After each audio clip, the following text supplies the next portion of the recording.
সবাইকে নমস্কার জানিয়ে বলছি, প্লিজ দয়া করে কেউ কাউন্টিং এজেন্টরা এবং প্রার্থী ক্যান্ডিডেটরা তারা ভোটিং এলাকা ছেড়ে আসবেন না।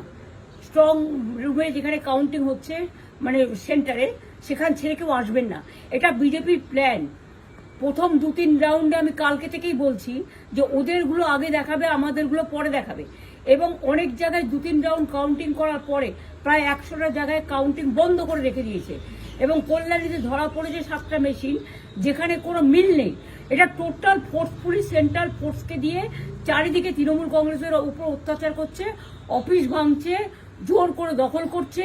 এসআইআর নামে আপনারা দেখেছেন ভোট লুট করেছে যাতে যে সিটগুলো জিততে পারে। কিন্তু এখনো এমন 70টা সিট আছে, 100টা সিট আছে যেগুলো আমরা এগিয়ে আছি, সেগুলো বলছে না। টোটালটাই মিথ্যে নিউজ খাওয়াচ্ছে। আগে ডিআইসিও এই খবরগুলো দিত, কিন্তু তাকে কালকে চেঞ্জ করে দেওয়া হয়েছে। টোটালটাই ইলেকশন কমিশন নিজের ইচ্ছে মতো খেলছে, এবং সাথে কেন্দ্রীয় বাহিনীকে নিয়ে। এবং আমাদের পুলিশরা টোটাল মাথা নত করে কেন্দ্রীয় বাহিনীর আন্ডারে কাজ করছে।